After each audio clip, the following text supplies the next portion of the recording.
Alexa, can you turn the light on, please? Okay. That's better. Alexa, what is Run with the Wind? Sorry, I'm not sure. And they say she's supposed to be more intelligent than Siri. I don't know about that. Alexa, what is Run with the Wind? Run with the Wind is a Japanese novel by Shion There we Miyamoto. go. She can do it. She just has to try sometimes. Hey guys, it's Chris again, QC Otaku here, and I'm here to discuss that third episode of Kaze ga Tsuyoku Fuiteiru that came out a few days ago. This is pretty cool. We actually started getting into some of the action, that being they started running, which was pretty cool, so kind of jump into it, see what kind of fun stuff happened in this episode. So it started with the guys waking up really early. Obviously, it's super early because the sun is still up. This is when I usually get up for work, around 5 a.m., and so they're all getting ready. They're in their running attire, and they're about to go for a 5K. A 5K is actually roughly 3 miles. It's roughly 3 miles away to a park they're going to near a riverbed. It's 3.1 miles to be exact. And most other parts of the world, minus maybe America and a few other countries, use those unit of measures, kilometers. So 5K is actually a very popular form of competitive racing. It's roughly 12 and a half laps around a 400-meter track, 25 laps around a 200-meter track. It has to be banked, by the way, with those kind of tracks. My fastest 5K was about 14 minutes and it's either 52 or 53 seconds. That was actually on a 200-meter track at Penn State University up in the middle of Pennsylvania. It was very cold, so during the winter season, January, February, you got to have these track meets indoors. But very fast, has to be banked again because of the centripetal force and whatnot. So you had Prince, who is really, he complains a lot. He's kind of funny. I really like the character, but he needs to get better at running. So basically you have him complaining like, oh, 5K, that's a very long time. And then Haiji eventually kind of gets him up on his feet because, again, he's blackmailing him by saying, oh, you'll get evicted out of the dorm if you don't run on the track team. So I don't know if that's actually the case, but he's scaring him. And Prince is a little bit of an innocent kid who just trying to get through life. So I think he kind of just went with it. So they do a run. Of course, Haiji and Kakeru are way up there. Kakeru is more of a lone solo runner, which makes sense because he is very talented. He ran pretty fast in high school. They finally make it over to the park by the riverbed, and they are all exhausted. It's so funny because they're all kind of just on the ground, completely exhausted, especially Prince. He's so funny. He's wearing jeans. He's wearing jeans on a distance run. Like, that's like if somebody wore, like, high heels, or they wore, like, they wore high heels on a run, or they wore a jacket when it's like 95 degrees out. It's just totally inappropriate. You're not going to get anything done like that. But we're going to see some character development here, I'm sure, where these guys really learn how to actually run the right way and everything like that. So they get their run over with. They actually come back to the dorm to have a little bit of a breakfast, and they're all kind of talking about what's going on here.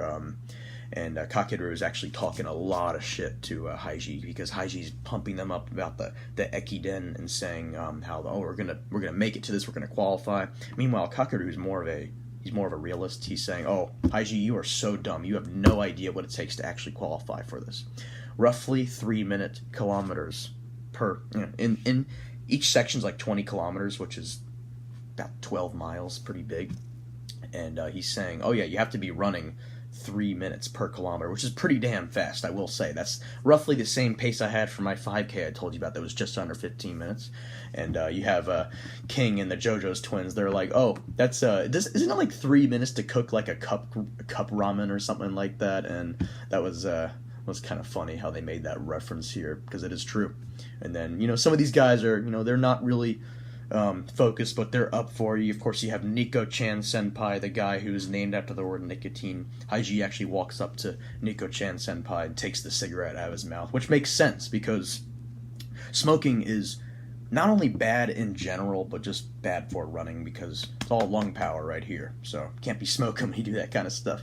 And Kakeru is still very salty. He's very negative. We're not sure if he's actually going to have a breakthrough with Haiji. I'm hoping he does because they're both very talented, and it's kind of funny. So that night, Yuki, another person who's really just totally against this, is actually out and about, going to a club, trying to get some phone numbers from some ladies and whatnot, and then you have Haiji kind of walking in, interrupting his good time at the club, getting drunk, hanging out with ladies and whatnot, and he pulls him outside the club on the street. They are arguing. He's really mad because, obviously Yuki's totally against Haiji and what they're doing. He's actually going to the point where he is convincing everybody else not to do this.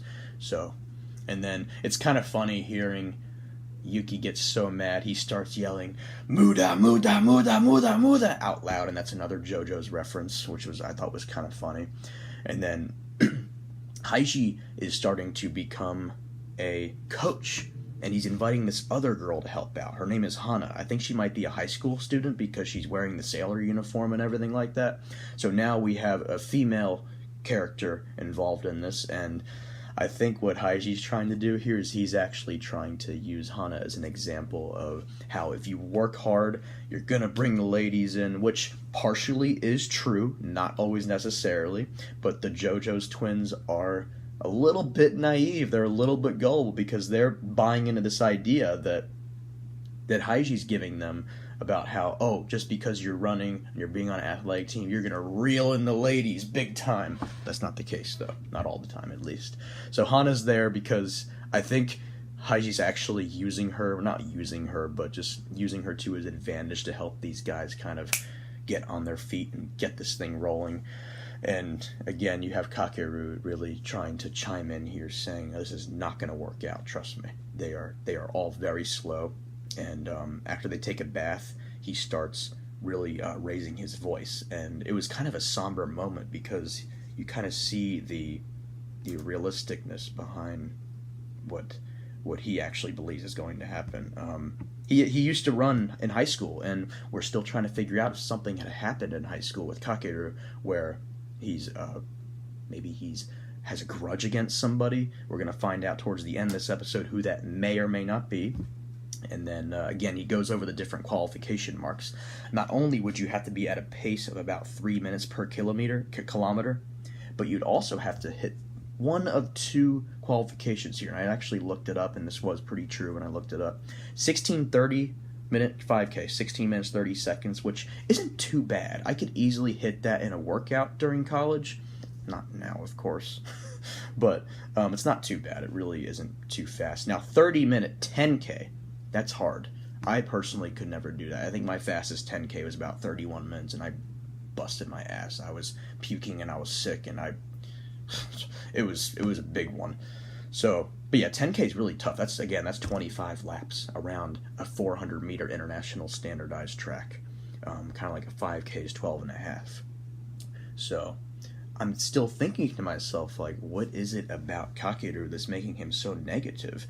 He's being realistic at one time, or on one hand, but he's also being a little bit negative. And just the fact that you can say to yourself in your mind, I know I can do this, means that you're in the right track. Meanwhile, Kakeru is more so along the lines of, these guys are never going to make it, which he's wrong. They could be very talented. We already know that Nico-chan used to run track and field.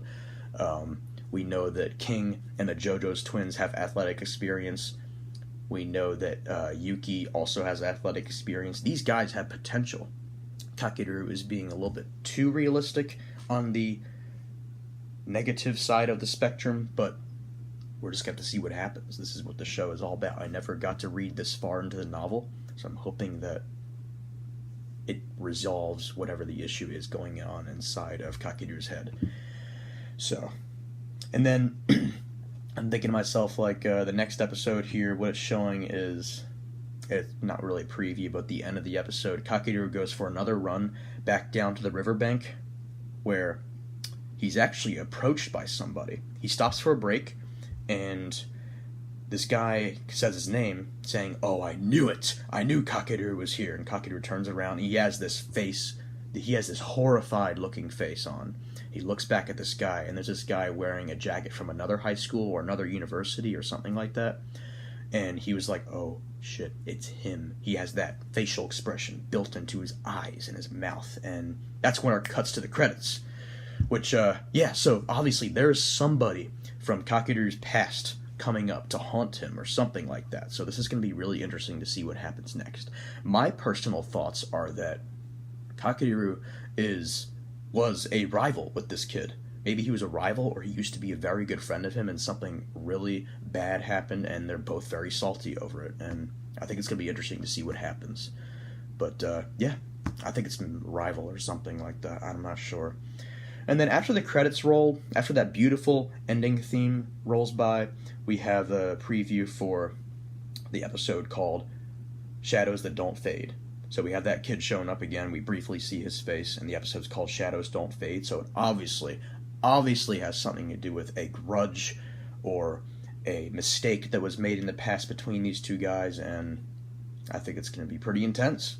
This is a sports psychological drama, which is why I really enjoyed it. This is why I liked Yuri on Ice. This is why I liked Hanebado. This is why I liked Prince of Stride Alternative, especially Prince of Stride Alternative, because that was running, because it's all this shit going on in their head, and I think it's going to be really cool.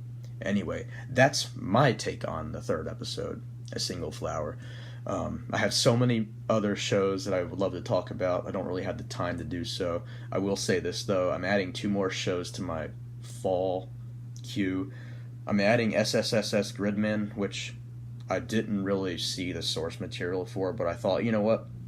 It's Studio Trigger. I might as well give it a shot, see if I really like it. And then I'm also going to try out Goblin Slayer, which I think this one will be pretty cool, because this is the one everybody's talking about that is really intense or offensive or bloody or whatever. I think it's going to be pretty cool to check that out. And then, I don't know, I'm just going to keep up all these other shows I have. I think I finish FLC Alternative still, and I hope you guys are also enjoying this season too, because it's pretty great. I mean, we have JoJo's 5, we got SAO 3, got this, Kaze, and Goblin Slayer, and all this other crazy shit, so I'm pretty excited for it.